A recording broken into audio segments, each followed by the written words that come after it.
Hello everyone. We've been busy.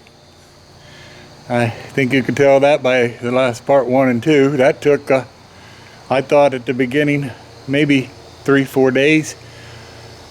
All total I think it took close to 2 weeks. And that's a lot of that has to do with other things going on too.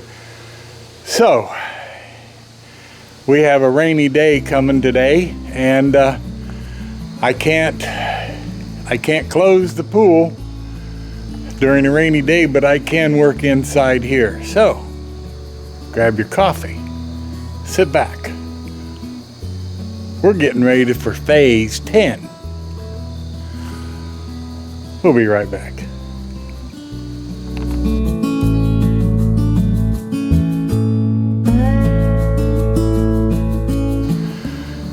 You may be asking, what on earth is phase 10? Well, maybe this will help give you some kind of an idea. Yep, phase 10. We are going, I'm on the wrong side here. Let me get back over here.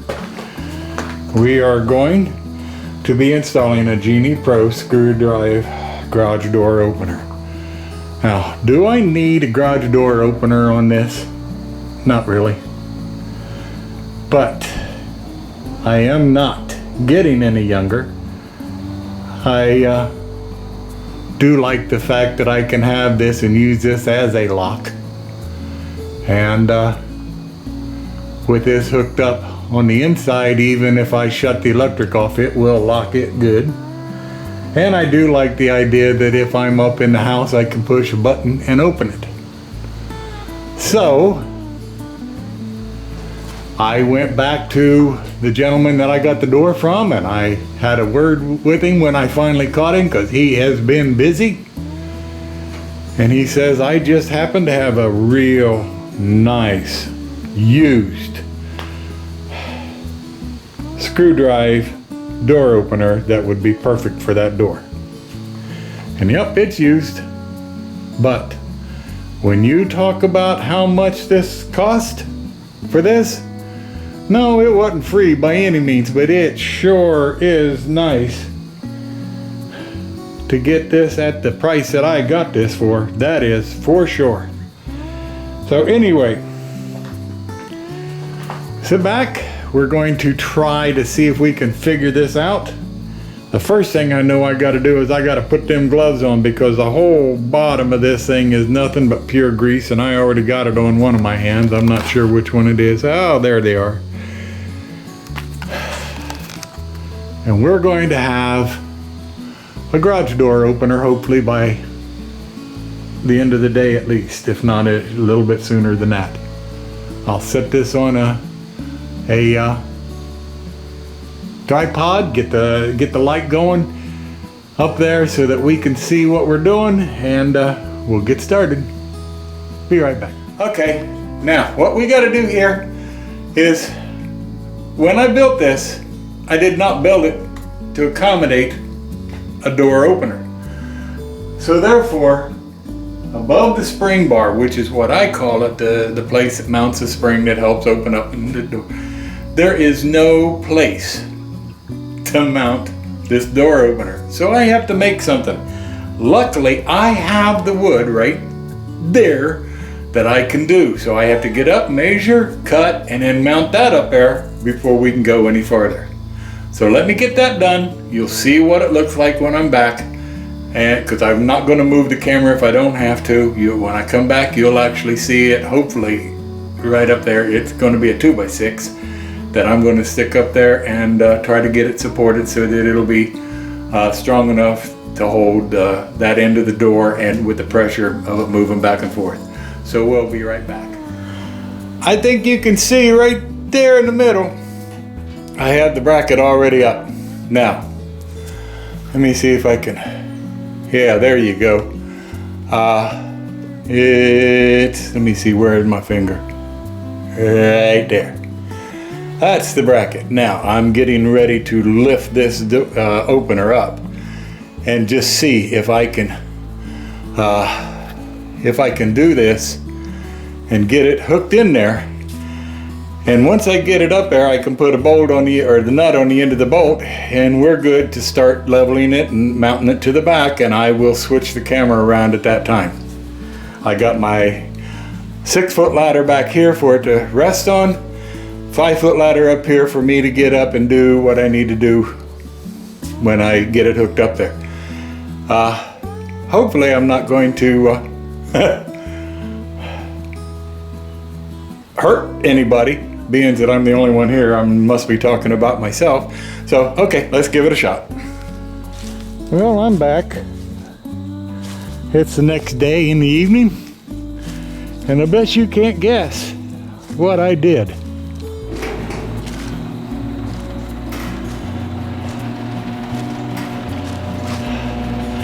I forgot to bring the camera along when I finished. But it's working. And that is just unbelievable that I got it to work. Now, what I'm going to do here is I'm going to come in here and explain. It's a little loud, but then again, it's a screw. It's a screwdriver, and screwdrivers are known for that. So, here's what we've had to do. First off, the first thing I realized, this rail was too low. The switch over here, that switch was right there, the top of the door was hitting it. Therefore, if I had left it there and it started it, it would have stopped about halfway closed because it would have tripped that switch. So I had to move the railing up an inch higher than what it was. That makes it about an inch shy of that rafter and an inch shy of this rafter. But when I started looking at the mounts for the motor, I did not like what I had done. And what I had done was put one 2x4 down the middle and had this trying to straddle it. So instead, what I did was I cut 2 pieces of scrap 2x4, put them in there, and let's see if I could shade this for you. You can see up above, well, wait a minute, maybe I can go around back. And you can see up there, I put one of the angle iron across the 2, and then I used 2 strips to go up to it.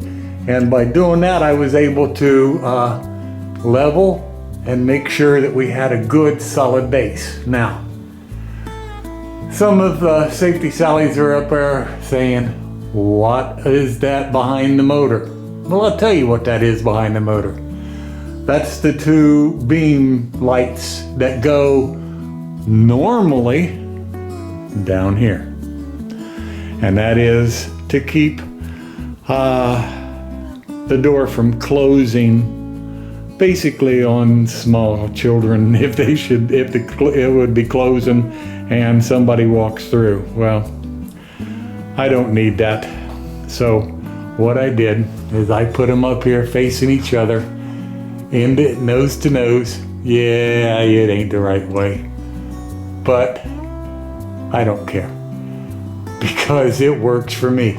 Now, 15, 20, 30 years from now, maybe a little more, if something happens and this place goes up for sale and the people who buy this place don't like that, well, number one, if this motor is still working, we'll be doing real good. If number 2, they don't like it, they can move it, because I don't want to move it. That's exactly the way I want it. It's exactly the way that it is up on the other barn. Is it the safest way? No, not if you got little kids running around free. And they also say for animals, but our little Tootie never comes out without a leash on and is always, in that sense, under control, so that's not even an issue. So anyway, there you have it. I'm not quite complete. I'll finish this up maybe tomorrow. Maybe I'll get the rest of this phase complete. When I get to it, I'll show you what that is. So until then, we got it working.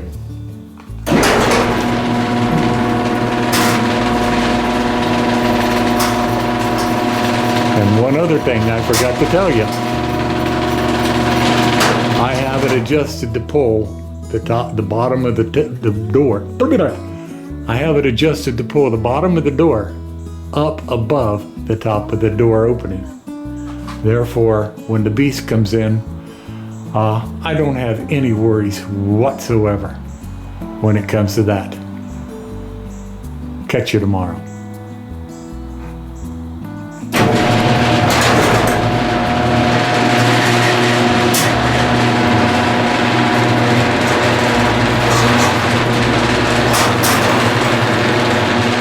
Okay, we're out here the next morning, getting ready, doing the pool closing, and of course that takes like time delays. You have to do a treatment and you have to wait a while. So in the meantime, we're back over here with this, and what we're going to do today will be the final steps of this phase. We're going to put the weather stripping all around, and then we will mount the keypad that goes on the outside. Now, I've already got the keypad programmed in. There's so many different openers out there, and there's so many other videos on YouTube. And like I have said before, I'm a do-it-yourselfer. I'm not out here to teach you type of guy. I show you what I do and how I do it. I'm not out here to how-to. I'm not trying to give you a how-to. So, with that being said, I'm going to go ahead and show you how I put this weather stripping up, and hopefully it'll do what it's supposed to do when I'm done. And then we'll finish out this segment. We'll be back. I will tell you, when it comes to this stripping that we're getting ready to put down, we'll always start with the top. And I have gone ahead, I have measured it, pre-measured it, and I cut it with a razor knife rather than a saw. Ask me why, and I'll tell you. I don't know. I just do. So, we'll get that first one cut. We'll be back and show you what it looks like when it's either all the way hung up or partial the way hung up. Okay, we have the first one up. I know it's not the easiest thing to see, but it's up. And the whole key here is to hopefully be able to lower the door down and watch it fold over the top of the crack and seal it. And we're hopefully getting ready to see that right here. Oh, that is almost too perfect. So we're going to raise it back up and continue on with the others pieces to see if we can get it to work right on the sides. Okay, the weather strip is up, looking good, and I've looked at it from inside and out. Keypad has been installed, and now we're going to try to see if it'll open it. Now I'm going to move it down and we'll see.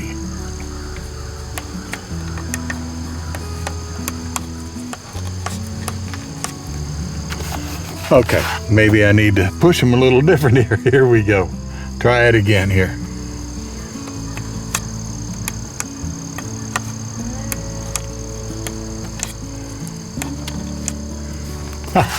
Okay, maybe I'm just making it. Wait a minute. Okay, now we'll try it.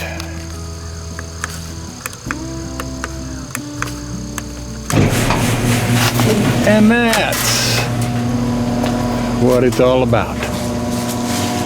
I know what I did wrong is a procedural problem. Not a problem. Procedural issue. Let's put it that way. So, okay. That should do it for this phase.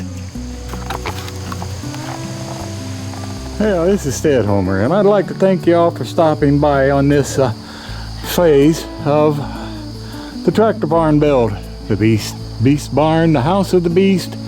There's a number of different names that it has been given. By my count, we have at least 2 more phases to go. We will get started on them real quick, I hope. But we hope you enjoyed this. Don't forget to tell your friends and your family. Subscribe. We'll, you know, you just might want to just get on the phone and start making random phone calls to people to tell them about it. Maybe I shouldn't have said that. Okay, we'll catch y'all the next time. Y'all have a blessed, blessed, blessed day. Bye-bye.